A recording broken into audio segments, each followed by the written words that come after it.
This energy crisis is going to make a lot of people healthier, because you'll end up walking and getting lots of exercise and thinking about what you're going to do in advance, so that when you do leave and use up a certain amount of gasoline or whatever,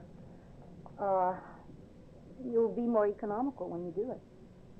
There are those who will, if they think about it, and there are those who just try to do just what they've been doing, not care about it at all, I guess. I think that the people that throw beer cans out of the window are going to suffer the most. Because it's that attitude.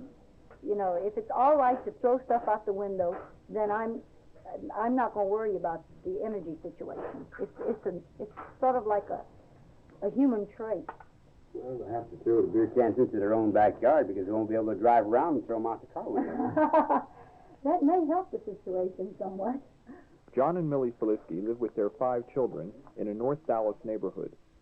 They have joined a growing number of American families who are trying to adjust to a shortage of energy.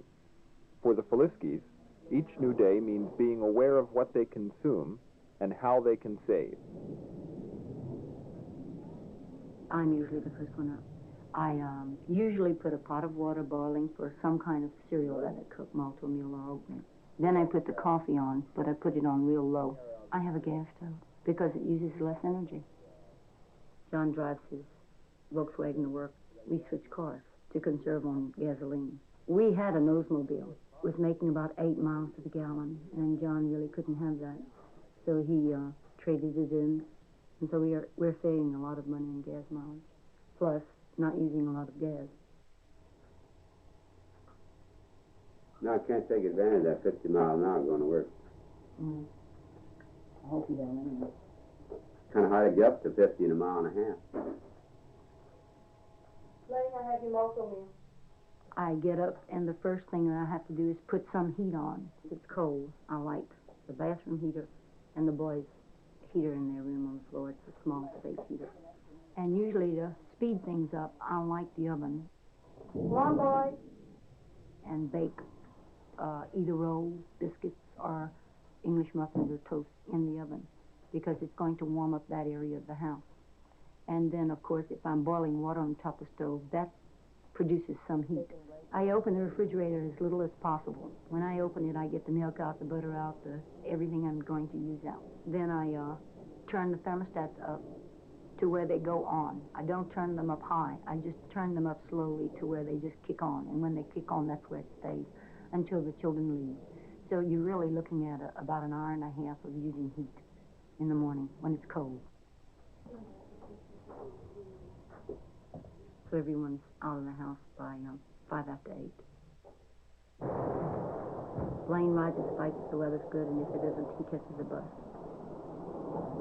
Belinda, your ride's here. Belinda gets a ride with a girlfriend of hers that's going to school in her car. And I sometimes send Wardell with Belinda, and then the days that he cannot go with her, he catches a bus and he walks 2.5 blocks down the street and catches a bus. And then he returns on the bus.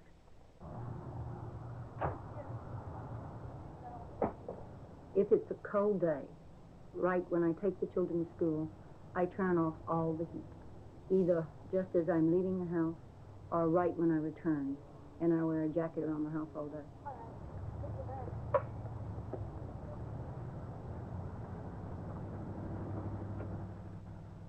I drive about 18 miles a day. If I can help it, I don't use the car at all. I have had periods of time when the car sat in the yard 3 days in a row without backing out, and I consider it saving a lot on gas if I can manage that. I got Belinda's lunch. That's okay. She's got two. It's the same lunch. I plan my chores to conserve energy. If I'm spending too much time in an automobile doing different things, then I'm dispensing with that much energy.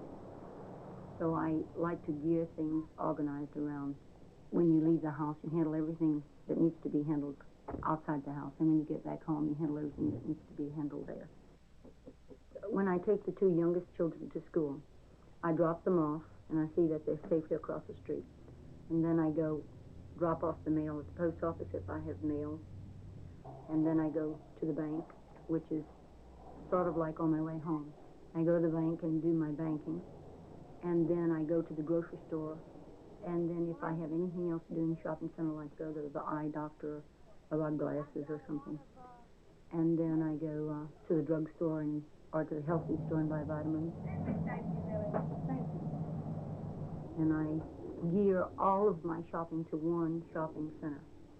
In other words, if there's an item that I think I want that's way out on LBJ, that would be like a monthly trip. We might make one monthly trip to a large shopping center that would require maybe 10 miles of driving. But we rarely go shopping out of this neighborhood. Thank you. Thank you. Have a nice day. Thank you. Between holding back on using the car and the gasoline that was used there, and then holding back on using the fuel in the house to warm it in the winter, and burning the fireplace, which is a savings, and not using anything unless it's necessary. I would estimate that we will save about 30% of what we were spending last year. In other words, we'll spend 30% less this year. I usually wash when I have a full load capacity because I have a 12-pound washer. And I never wash a few pieces of clothes unless I do on the rub board. I have a rub board and I do rub clothes occasionally, or I wash them by hand rather than using up all of this energy for very few items. Also, I used to use my dryer occasionally in the winter when it was very cold. Like if my hands turned red when I was hanging clothes, I knew it was time to use the dryer. But now I don't allow the children to use it. The only one that ever did was my daughter. She used to use a dryer like in the morning to dry a pair of blue jeans to go to school. I don't allow it anymore. And so I just hang all the clothes when the sun's shining, and I don't wash when it's not, unless it can be dried in the bathroom, like stockings or sweaters.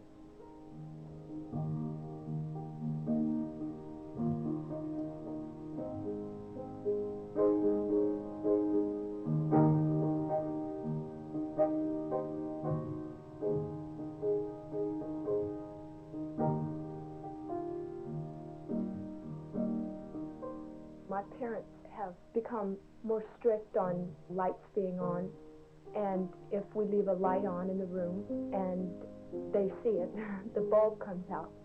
They've just become more strict like that, so we tend to turn off the lights when we leave the rooms.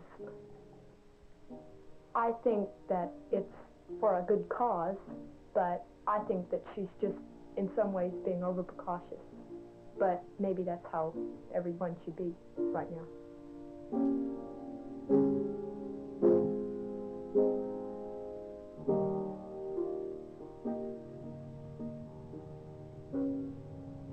We think it does a lot for the children's character to see to it that they know that there's a cause and effect and there's some energy coming in, and if anything is abused, you may not have the privilege later.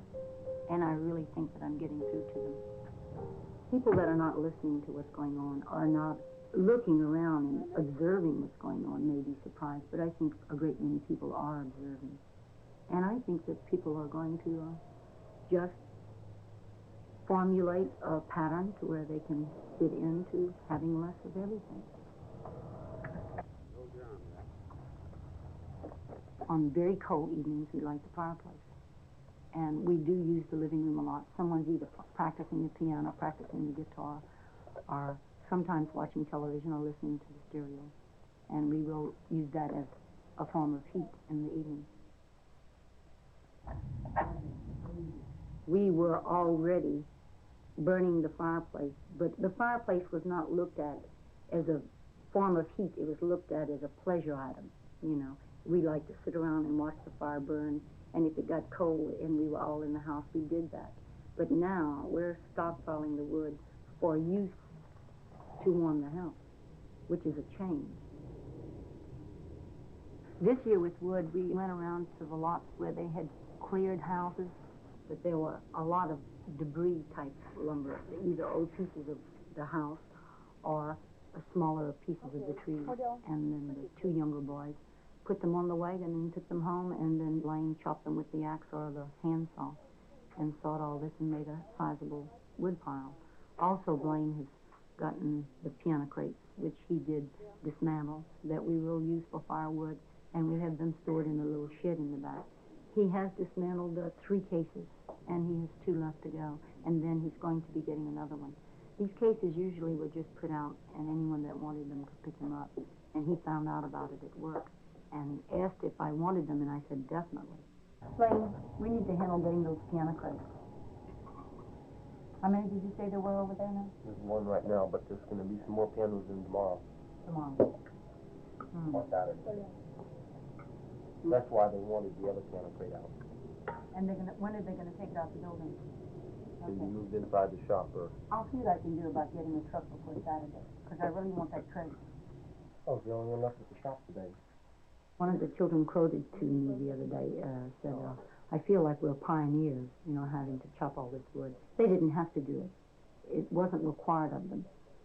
It was offered. They could join in this game or not. And we made it a game, and it's still a game. We do get together for projects now. For instance, Sunday afternoon, we were all out in the yard raking leaves, picking up sticks, cutting wood, gathering. We were making paper logs with newspaper and cardboard and tying them with twine. And we have a group effort going. The holidays. We kind of share it, really, the actual problems, because if we don't let the children have the car, then that means that we have to arrange so that we can take them. If there wasn't an energy crisis, I would be able to have the car a little more often. I don't mind riding a bicycle. I've practically grown around it lately. You know, it takes just as long to ride the bus as it does to pedal a bicycle. No kidding. I can get there in a half an hour by bicycle or by bus. Matter of fact, by bus, I'm limited to half an hour. By bicycle, I can get home in 20 minutes. Very good. So your bicycle is faster than using gasoline. I took to sleeping in a sleeping bag because I found it was a lot more comfortable and a lot warmer in the night, and I don't have to constantly change bedding with the temperature. Just one sleeping bag, and I just unzip the sleeping bag according to the temperature. And I use the same sleeping bag all year round. And I turn the heater off at night. And then they sleep in the sleeping bags, and their body heat and quilts keep them warm. And it's amazing. It's not an expensive sleeping bag. It's just a cheap flannel sleeping bag. But I haven't found anything else that'll keep me as warm. Hey, John, at Northwood School, they were having their saving energy, too. They said that they have signs on the wall that says, keep door closed, conserve energy, and then there was another sign that said, don't run at school, conserve energy. Ready for your frolic?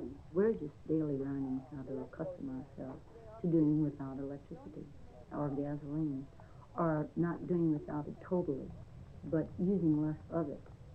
In other words, it's preparing today for what may happen tomorrow.